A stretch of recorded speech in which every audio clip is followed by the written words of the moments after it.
you. Great. Hello, everyone, and welcome to Cisco. On behalf of the entire team at Cisco, it is an absolute pleasure to have you all here. We are thrilled to be hosting this event on such a gorgeous day right behind me. My name is Christy, and I serve as the Senior Vice President and the Chief Marketing Officer for Cisco. And it truly is a great honor to introduce this very distinguished group of leaders today, including the Governor of California, Jerry Brown, the Governor of Oregon, John Kitzhaber, the Governor of Washington, Jay Inslee, the Minister of Environment of British Columbia, Mary Polak, and earlier today we were joined by the Premier of British Columbia, Christy, who met with her counterparts virtually using Cisco TelePresence. I'd also like to recognize San Francisco Mayor Ed Lee. Thank you so much for joining us here today. To all of our distinguished leaders, all of us would like to thank you for your public service and specifically for your leadership on issues facing these Pacific Coast jurisdictions. Like many California companies, Cisco is committed to helping our customers, our partners, and our employees live, work, play, and learn in a more sustainable way. And that includes our own operations, our operations with our partners, our suppliers, as well as the products and the solutions that we offer to our customers. A great example of this technology is what we used earlier today with Cisco TelePresence. This solution has truly changed the way we work and the way that we communicate. And certainly for us going forward, it's going to continue to have an impact. It has helped us reduce our carbon footprint for ourselves and our customers. Since we introduced Cisco TelePresence in 2007, we save over $100 million every year in travel cost alone. And in fact, Cisco employees fly about 250 million miles less than we used to before the deployment of the technology. So just think about that number. It's about 10,000 times around the globe. So it's very, very important for us, and we now have Cisco employees deciding 150,000 times a year to use telepresence rather than get on an airplane. We also have about 25,000 employees who use our Cisco Virtual Office teleworking solution in their home, and that provides a very full and secure and remote access to the network. And that helps them avoid their own commute as well as reduce their own GHG emissions. We combine these collaborative solutions that we have with other innovative initiatives and ways to create a more sustainable workplace. In 2011, Cisco introduced its electric vehicle program, and that has been incredibly successful and extremely popular. We provide a free service for our employees and our guests to charge their cars. We have about 100 charging stations, over 500 employees, and more really trying to sign up. We're going to be introducing that on a global basis. We are also very pleased and proud to participate just a few weeks ago with Governor Brown with the Drive the Dream event, as many, many companies, specifically in the Bay Area, who are doing this. And then finally, we are also driving sustainability into all of our products, including our Energy Star cable set-top boxes. So we believe the next wave of the internet, what we call the Internet of Everything, is going to once again change everything. Global business is the new normal, and the nature of work continues to evolve. And the private sector's commitment to long-term sustainability is absolutely critical in this very exciting world. So with all that, it goes without saying that when we were asked to host this event, we were very, very eager to say yes. So it's a real pleasure to see our elected leaders working together with common purpose to address the challenges facing our region, our two countries, and of course our world. So with that, I'd like to now introduce Governor John Kitzhaber. Governor Kitzhaber is serving Oregon in his third term as governor and is the first governor in the state's history to serve this length of tenure. Governor Kitzhaber worked as a medical doctor prior to public office and is considered a national leader on healthcare reform. Please help me welcome Governor Kitzhaber.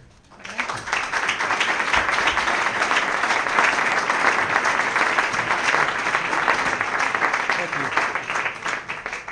Thank you very much. This is truly a remarkable occasion. I'm honored to have the chance to participate with my colleagues. I want to begin by thanking Premier Clark and Governors Inslee and Brown for their ongoing commitment to work together to create a model clean economy along the West Coast.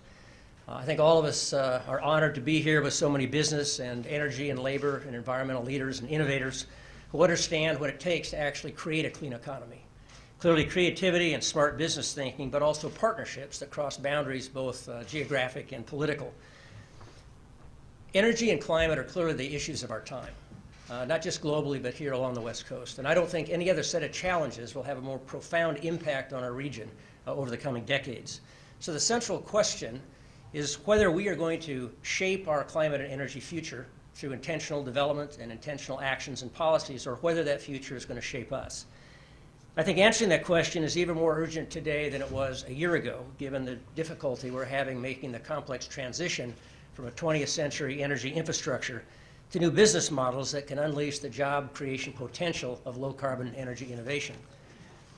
Most concerning to me, however, is the fact that there's a troubling narrative that is growing louder in America, a narrative that says, in essence, that sound environmental stewardship is actually a barrier to economic growth and job creation.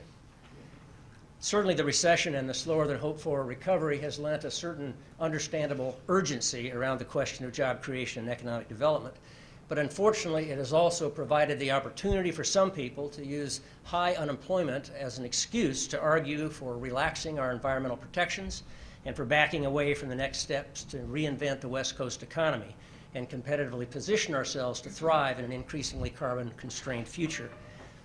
The good news is that British Columbia and California and Washington and Oregon have defied that trend for the last few years, retaining progressive political leadership that is committed to clean energy and maintains the belief that creating jobs and economic activity is not incompatible with long-term environmental stewardship.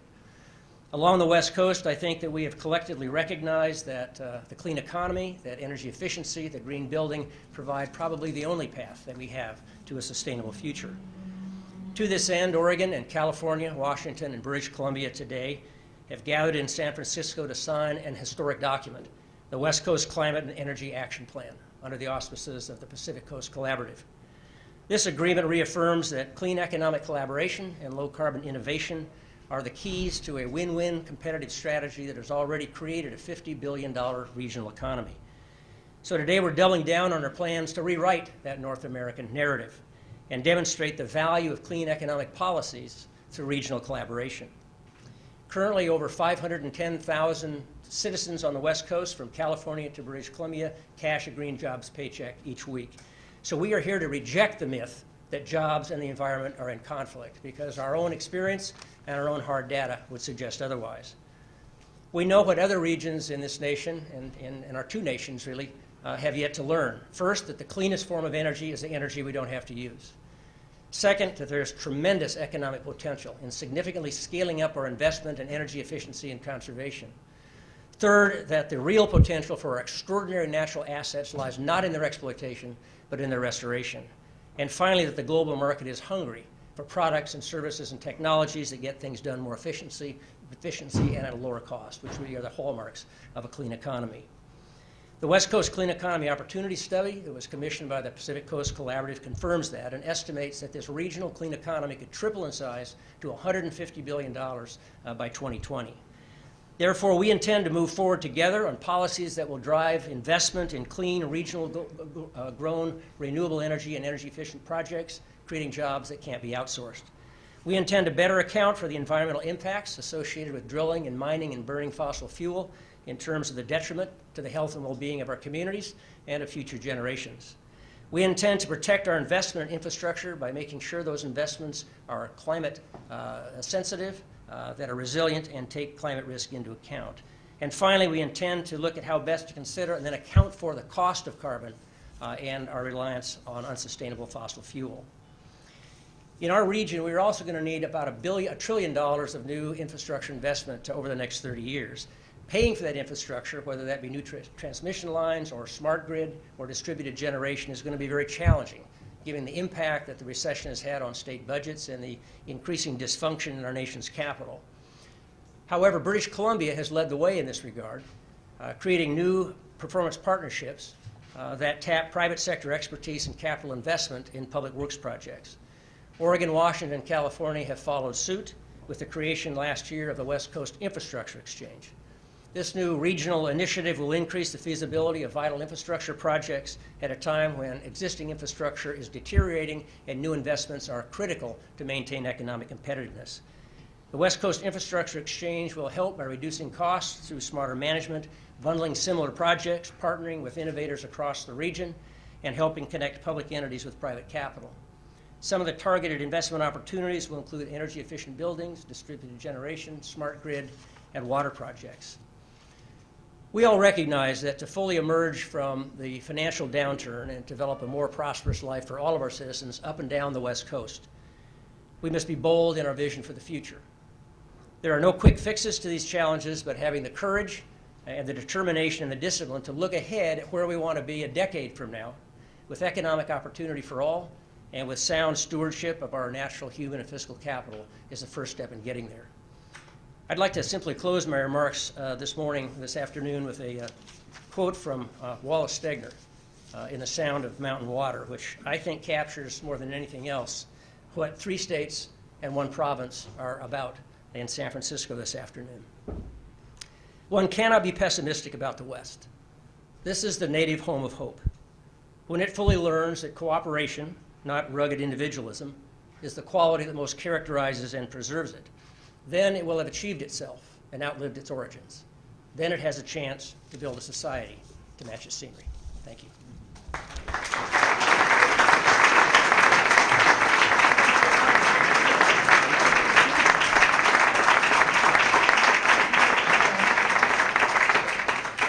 Thank you, Governor Kitzhaber.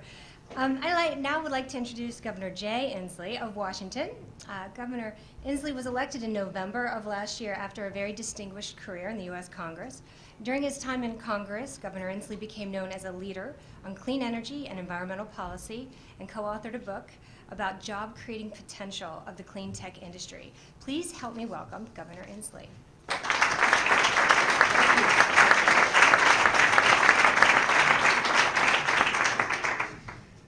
Good afternoon. I am absolutely delighted to be here today to say that this is the time and this is the place to state that the West Coast is fully committed and fully partnered to take action against the twin evils of climate change and ocean acidification. It is the time, clearly, because we are the first generation to feel the sting of climate change, and we are the last generation that can do something about it. It is the time because while we are only 1% of the emitters of carbon pollution, we are 100% in charge of our moral compass in these 3 states and this 1 province.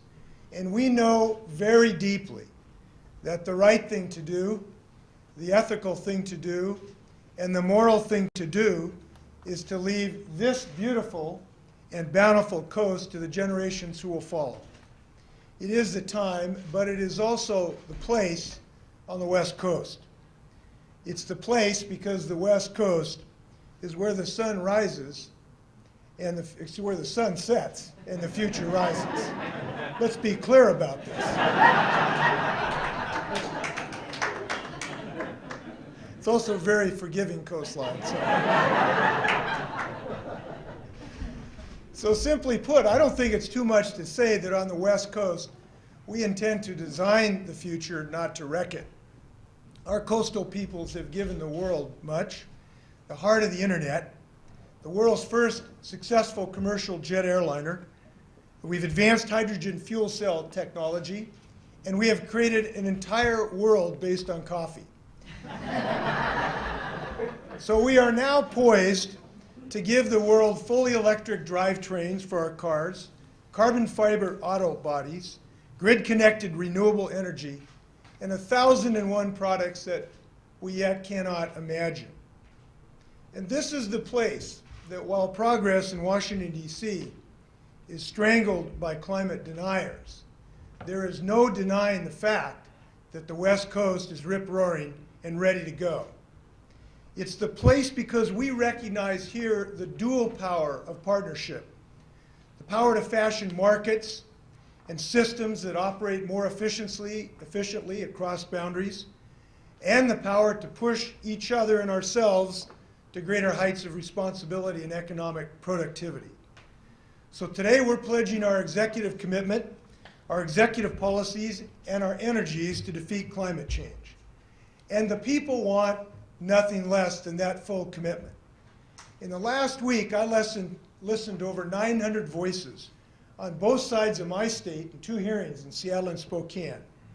And they made their desires very, very clear. They want a limit on carbon pollution. They want a cap. They want a price on polluters, and they want action now. And there are many ways to travel down that road to beating climate change.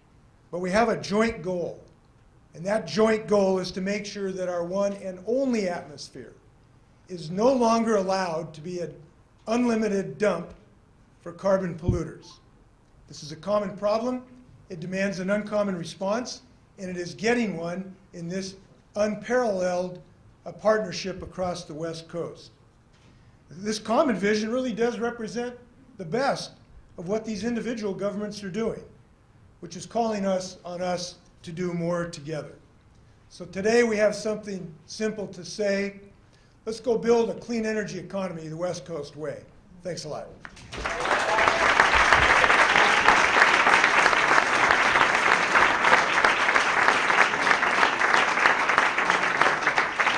Thank you, Governor. It is now my distinct pleasure to introduce Governor of California, Jerry Brown. Many of you may not realize this, but Governor Brown this month became California's longest-serving governor in history, so congratulations.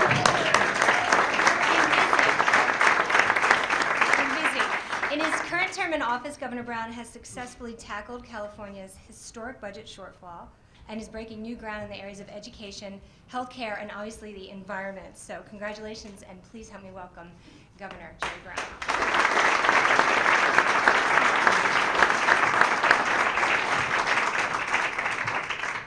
I don't like to tell people how long I've been around. So strike that from the record. I'm only in the third year of my first of my second terms. Anyway, it's great to be here. This is significant. And as we focus on climate change and this remarkable partnership between British Columbia, Oregon, Washington, California, I like to look, we have this beautiful bay and vision out there. And just think, a couple days ago, it was several degrees warmer. I think it was about 80 degrees where I live, right up on those hills over there. And then the fog rolls in. It gets really cold. And then it starts getting warmer again. And no one in this room, and none of the billionaires, and none of the governments can affect that at all. It's all the climate, chemistry, and patterns and physics that we are totally dependent on. The only thing we can do is screw it up or fix it up. And that's what we're doing today. And this is why it's so difficult and challenging. It looks okay. This isn't like, crime down on a street somewhere, or unemployment, or a housing collapse. All those things you can see, you can measure. This is global. So if it's only Oregon, California, Washington, British Columbia, nothing's going to happen. You got to get everybody. You got to get China. You're going to have to get India. You have to get Texas and Alabama and Europe and Brazil, all this. So this is what is totally unique.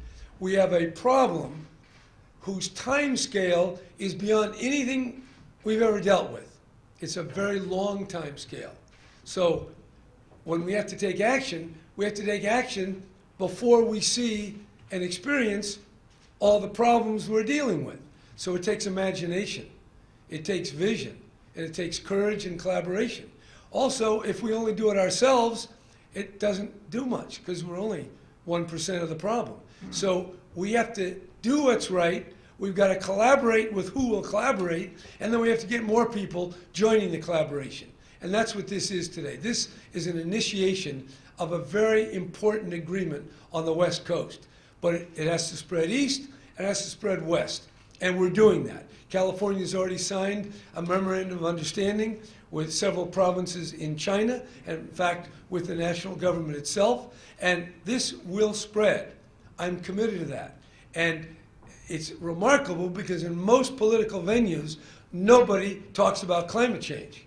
They may talk about renewable energy, they may talk about pollution, but to actually utter the word global warming is deviant and radical in 2013. But here we are, and we're doing it, and that's the significance. Yes, these are steps modest steps. You know, this is not a revolution. This is a collaborative of wisdom and intelligence, and yes, some courage, and it will grow. I'm just glad that all of you are here. I don't know who everybody is, where you came from, how you got here, but you are witnessing an historic, small but powerful first step, and it's only the beginning. You just watch next year and the year after and the year after that. This will spread until finally we get a real handle and grasp on what is the world's greatest existential challenge. That is the stability of our climate, on which we all depend. Thank you.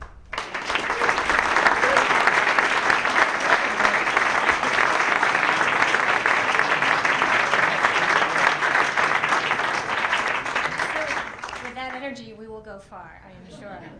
I'd now like to introduce British Columbia's Minister of Environment, Mary Polak. She was appointed by Premier Christy Clark in June of this year and has served in the Legislative Assembly of British Columbia since 2005. Prior to this appointment, Minister Polak served in several ministerial capacities, including Minister of Transportation and Infrastructure. So please help me welcome Minister Polak.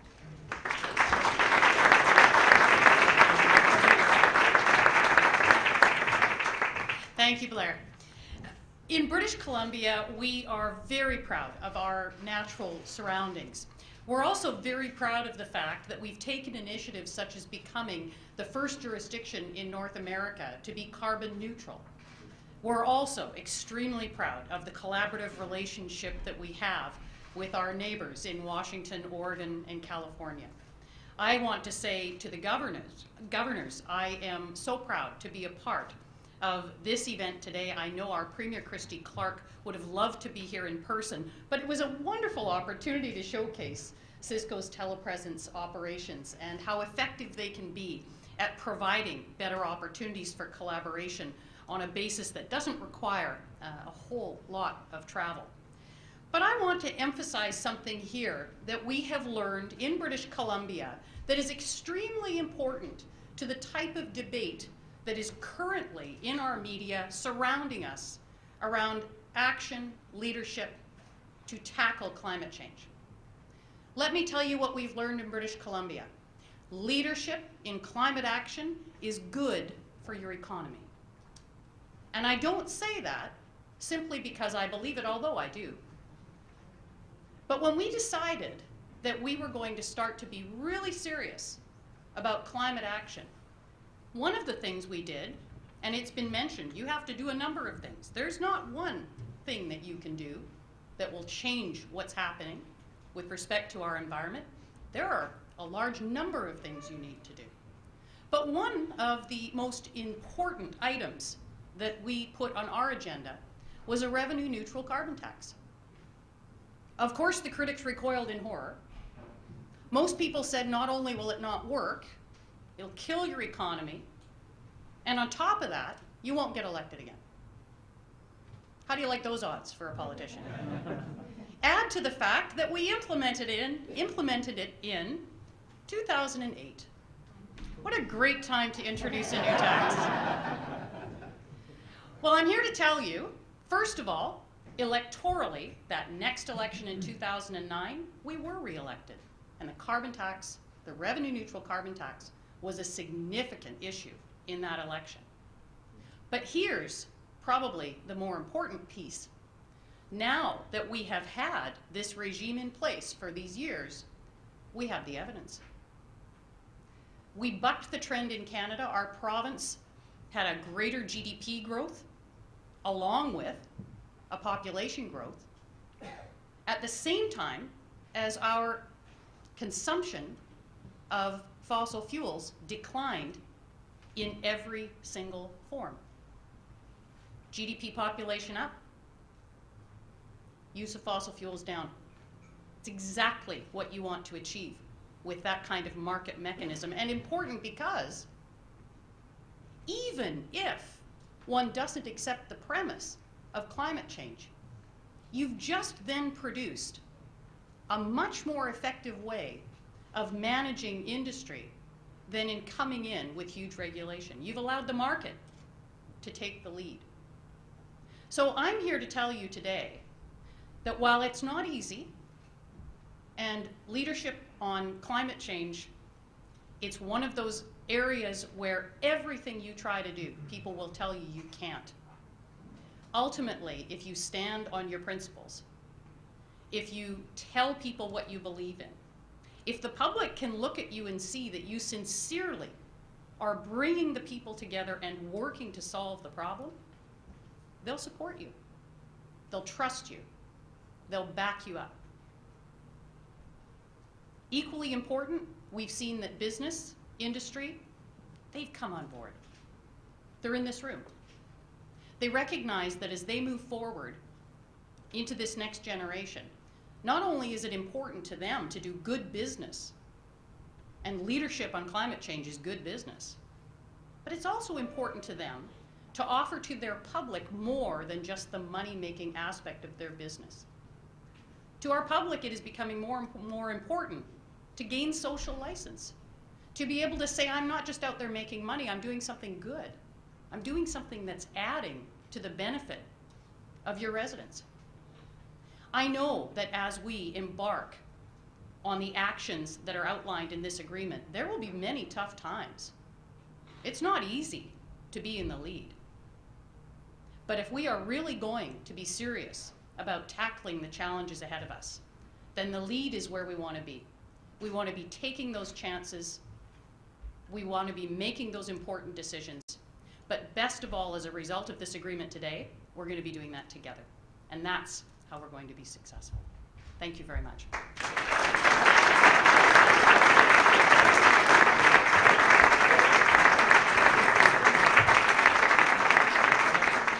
Thank you, Minister Polak. I'd now like to turn our attention to some very important guests that we have here today, representing both the public as well as the private sector, who see the value and the opportunities and the possibilities of what this very important agreement where it can take us. I'd first like to introduce Dave Foster. Dave is the Executive Director of the Blue-Green Alliance, a national partnership of labor unions and environmental organizations dedicated to expanding the number and quality of jobs in the clean economy. So, Dave, please join us. Thank you.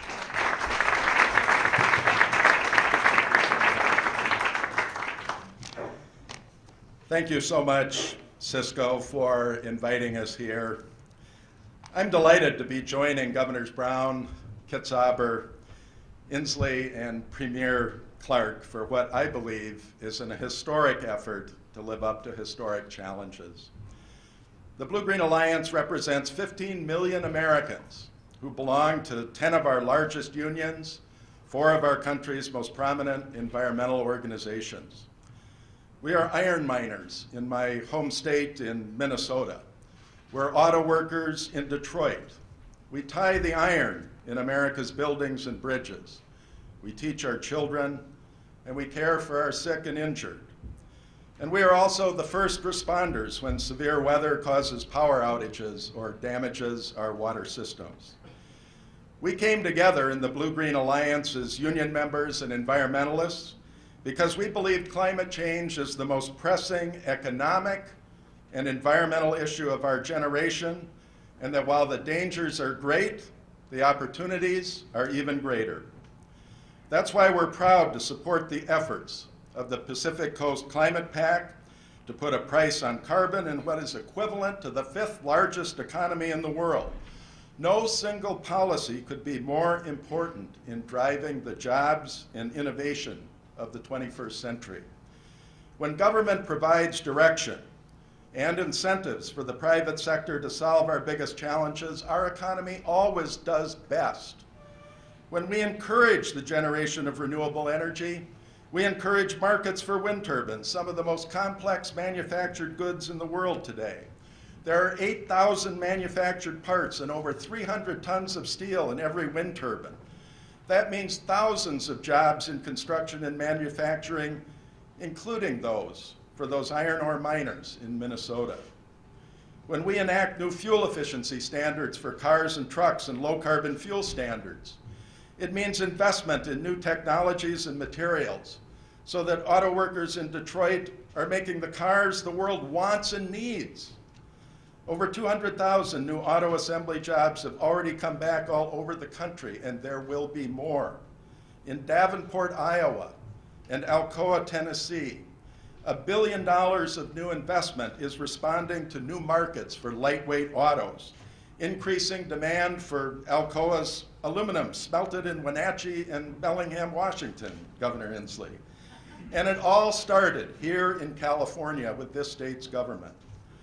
When we implement new building efficiency standards, sheet metal workers, plumbers, pipe fitters, they are installing new high-performance heating and cooling systems, sometimes in new buildings, other times retrofitting old buildings, like the San Francisco Federal Building being brought to platinum LEED standards by the 100-year-old California company like Hathaway Dinwiddie. You see, the benefits of initiatives such as this one don't just accrue to the startups and the new technology entrepreneurs. Companies from the old economy benefit as well. General Motors and Tesla Motors both benefit from knowing what our energy policy is going to be and that we're serious about solving climate change. I'm especially pleased that the Pacific Coast Climate Pact has concentrated on the economic opportunities in moving forward with this initiative. We can't solve our environmental challenges in a society that can't offer a good job to every North American who wants to work. And we can't solve it where opportunity to succeed is considered a privilege instead of a birthright. Theodore Roosevelt once said that the greatest gift life has to offer is the opportunity to work hard at work worth doing. I want to congratulate our 4 leaders today for having given each of us that opportunity. Thank you.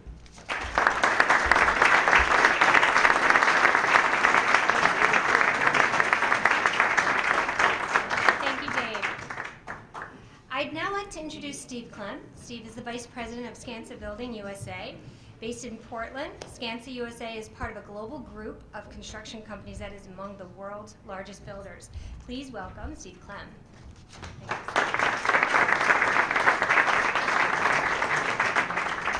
Thank you. Wow, it's a privilege and an honor to not only represent my company, Skanska, but the private industry at such a historic event. And I want to say thank you to governors and ministers who have shown leadership on this. I thought this orange dot on my thing, I thought I got a free pumpkin, but they told me I would have put a little more. I put a little more powder on my head.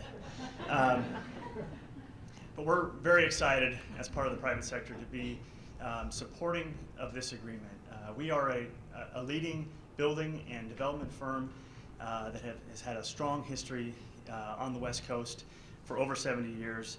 And we have a leadership position in sustainable building that is only further leveraged by agreements like this, the way the private sector and the policy-making sector come together, because we serve at the behest of our clients. And you know, my son was taking a levers unit in his first grade class, talking about where the fulcrum point is. And as a company that does $4 billion worth of work in the United States, we have a lot of buying power, and we love help directing that buying power in ways that accelerate this discussion faster. And that's what I think this partnership does. We are growing in the West, and we're responsibly building green buildings, green infrastructure in this region.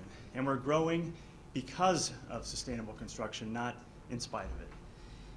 In fact, I'm on my way here tomorrow morning to Arizona to hire a gentleman to help me administer a nationwide portfolio of green retrofit projects, specifically a hire that has to do with growing this type of economy. And we have grown our business in the West because of it. We built the first Living Building Challenge project in Seattle, the Birchie School, net zero building that is also net zero water, and it's something that we're extremely proud of that happened here on the West Coast. And what we're going to do as we import these green jobs, these clean jobs, is begin to export that green knowledge. And as we heard from the speakers earlier, that we begin to export that knowledge across the world and display our leadership. We're very pleased when policy, business, and the environment align, and we see this exactly happening here. It's another chance for our industry, our company, and our region to lead the way, and we're proud to support this accord. We're proud to be here today. Thank you very much.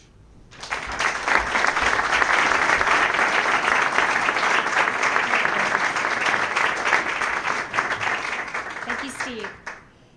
And I'd like to now introduce Bill Dewey. Bill is the president of Taylor Shellfish Farms, based in Shelton, Washington. Taylor is a family-owned business that has operated for over 100 years and is the largest producer of farmed shellfish in the United States. Please help me welcome Bill Dewey.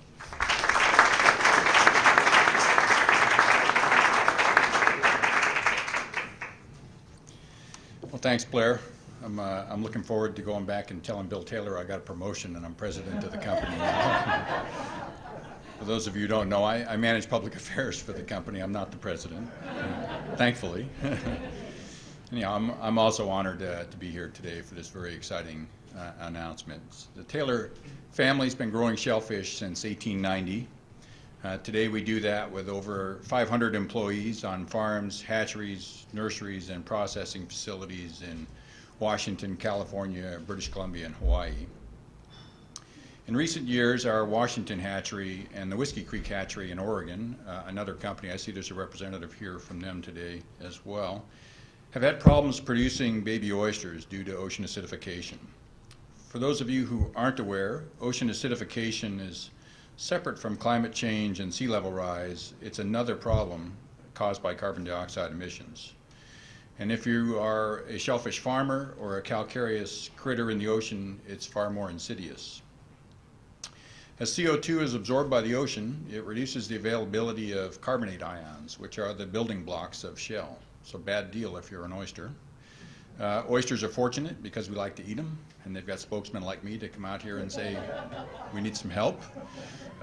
Not so good for the other critters in the ocean often that don't have a spokesman because we don't eat them directly. We like things that eat them further up the food chain, but they are the base of the food chain and lack spokesmen sometimes. So anyhow, so I had the privilege of serving on Governor Gregoire's ocean acidification Blue Ribbon panel in 2012. And one of the recommendations in that report that the governor memorialized in an executive order was to work with international, national, and regional partners to advocate for a comprehensive strategy to reduce carbon dioxide emissions.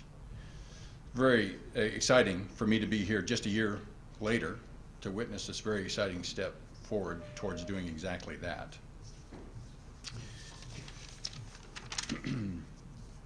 Although, I guess I shouldn't have been surprised knowing Governor Inslee's passion for this issue. And we're also excited, obviously, to see in this agreement it includes research, monitoring, and action to combat ocean acidification. So thank you, Governor Inslee, Governor Brown, Governor Kitzhaber, Premier Clark, and Minister Polak for your leadership on this issue. On behalf of Taylor Shellfish and the rest of the shellfish industry, this is very exciting and encouraging news. Thank you very much.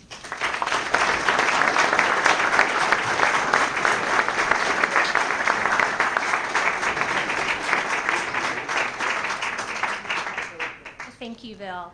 At this point, I'd like to thank all of you for your attention and obviously thank our distinguished leaders for their direction and their leadership. And I'd like to invite the three governors and the minister to come up and sign the agreement.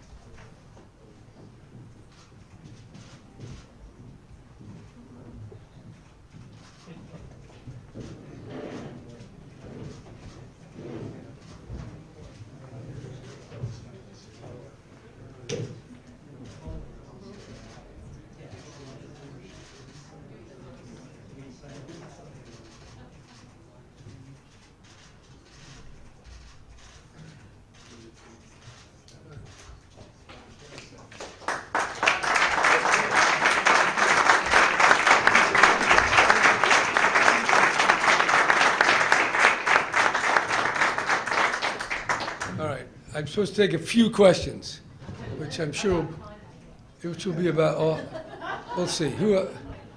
Yes. Paul Rogers, San Jose Mercury News. You probably noticed there are protesters out there when you Right. came in holding signs about fracking.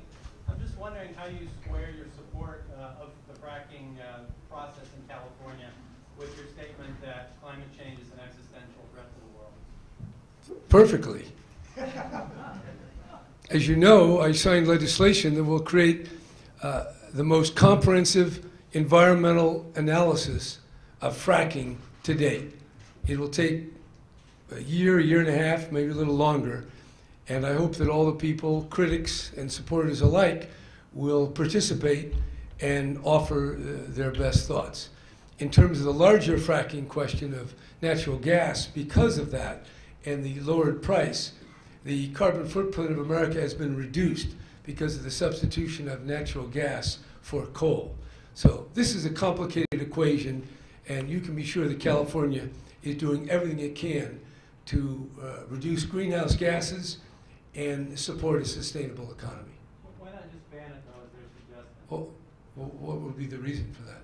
Well, they're worried that it pollutes groundwater and leads to increased Right, greenhouse no. gas emissions. Well, that's why we're going to study it. By the way, the big issue is the Monterey Shale, and no one's talking about doing anything there for an extended period of time, and certainly not before the environmental document. I think we ought to give science a chance. Now, we have some folks back in Washington who don't like to give science a chance. And I think stories are good, but facts, analysis, and research are better. And that's what our wonderful Environmental Quality Act provides. I know there are a lot of people who are critics of CEQA, but we're going to get the best of CEQA in our fracking environmental analysis. And I hope you'll read it very, very carefully, and the thousands of comments that will be offered in the process, and the thousands of responses that will be made by the lead agency. So everyone ought to be excited, critic and advocate alike, because California will provide the information that we can take this debate to the next level. David Baker with the San Francisco Honourable. I had a question for you gentlemen there from Oregon and Washington. For putting a price on carbon, are you thinking cap and trade? Are you thinking carbon tax? Would you need your legislatures to approve either of those? And would they be likely to give that approval to? So I can take it and cut in. We're obviously very interested, not just as signatures to this agreement, but because of the larger, I think, imperative of putting a price on carbon. I don't think in Oregon we have decided the mechanism yet, and we're interested in ending up there. I suspect that in Oregon it will require a vote of the people because of the way our Constitution is written. Anything that affects revenue can't go into effect for 90 days to allow people the opportunity to refer it, which is not all that hard to do. So we're probably going to look at this in the context of a larger analysis of our overall revenue system. But the outcome is what's important. That's not necessarily the mechanism. So the people of Washington clearly want a limitation, a cap on carbon pollution, and a price that will reduce the incentive for burning carbon. The mechanism is something that we're going to work on in the state of Washington. We have a task force right now that is considering multiple options in that regard. But the one thing is failure is not an option. So we need a limitation which will, by necessity, create the price for carbon pollution. I do want to note, though, that this group of partners is working on dozens of solutions, not just the price. The kind of thing that California's had success with, the low carbon fuel standard, efficiency work that John Kitzhaber's led, and many of the things British Columbia has done has been very successful. So we're interested in multiple approaches. Thanks. Yes. Molly Samuel, P3 News. What does this mean for the Western Climate Initiative? Is that input or The Electric Climate Initiative? Western Climate. Well, this is a step forward, and it's an important, pardon me? Is this part of that initiative instead of it? No, wait, look, this is all cumulative. Many, many steps need to be taken. And as we tie together all these initiatives, we begin to chip away at carbon emissions. Yes? Governor Brown, I'm from San Vision, and my question is, have you ever planned to invite some Chinese government, Chinese province government join this agreement? Yes, we're going to receive Chinese governors at Sunnyland in Palm Springs, where the President of China met the President of the United States. And we're going to take the next step, which will be a follow-on meeting in January that will be very important. And the 3 states and provinces here on the West Coast will soon be joined by provinces on the coast of China.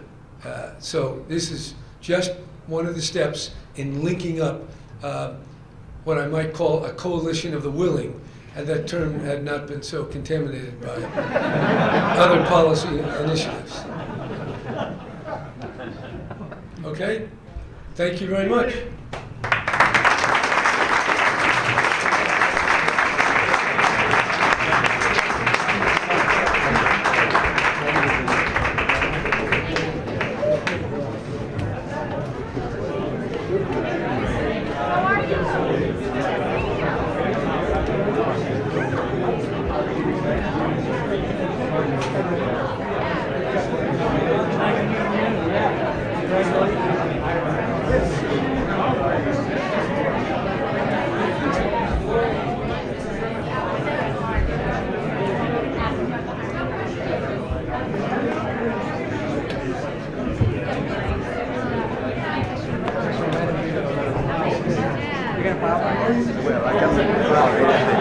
I can't go back to the office. Yeah, I need to get back to the office.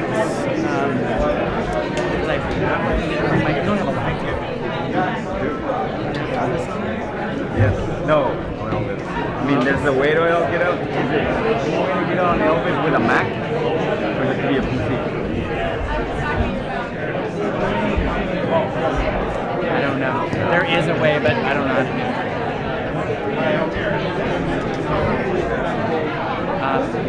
I already have the story on the wire. Yeah.